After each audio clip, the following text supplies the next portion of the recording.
मगरबी उत्तर प्रदेश के कदीमी शहर संभल की ये तंगलियां एक सदियों पुराने हुनर की गवाही देती हैं। यहाँ कभी शिकारी जानवरों के सींगों में पानी रखा करते थे, फिर इन्हें तराशने का काम शुरू हुआ। आज संभल में जानवरों के सींगों और हड्डियों से तराशा गया सामान दुनिया के कई हिस्सों में मकबूल हो रहा है। ये हमारा थर्ड जनरेशन बिजनेस है। मैं करीब इस काम में जो है 2007 या 8 से हूँ, ठीक है। और ये काम यहाँ पर जो है पूरी बस्ती के अंदर सराय तरीन में होता है। जैसे कि आप देखेंगे यहाँ छोटी छोटी जगहों में काफ़ी बिजनेस है ये काम भले ही सींग और हड्डियों का है, लेकिन इसमें किसी जानवर को मारा नहीं जाता। कच्चा माल सर्टिफाइड स्लॉटर हाउस से लिया जाता है।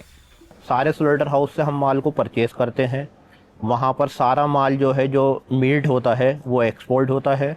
जो वहाँ पर ये रॉ मटेरियल्स निकलता है, ये जैसे सींग हो गया, खुर हो गया, इसको हम परचेज़ करके यहाँ संभल मंगा लेते हैं। पहले ये वॉश होता है, वॉश होने के बाद में ये उसके बाद में इसकी कटिंग होती है, अलग अलग भागों में इसको जो है काम किया जाता है।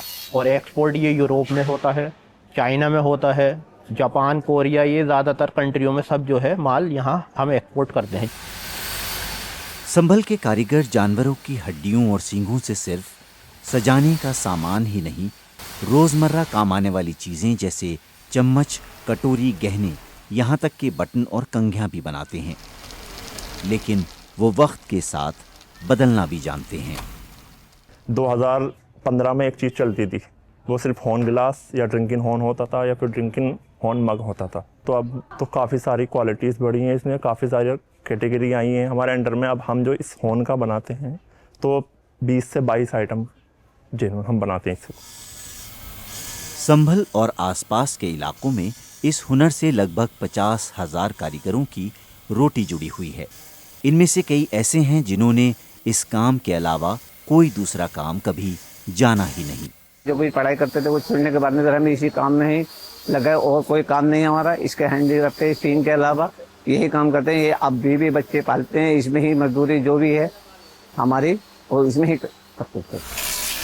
सरकारी आदादो शुमार के मुताबिक सींगों से बनी इन चीज़ों का सालाना 400 करोड़ रुपए का कारोबार है, जिसमें 200 करोड़ सिर्फ एक्सपोर्ट से आते हैं।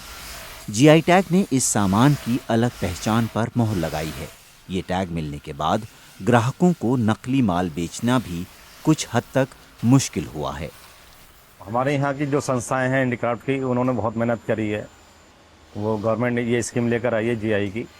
एक पहचान है जीआई, बायर्स को लगता है कि हाँ जीआई का कुछ अलग ही महत्व है, और बहुत सारे आते भी हैं, फेयर्स में आ रहे हैं बहुत सारे लोग, और हॉर्न को एक नई पहचान मिली है जीआई टैग से।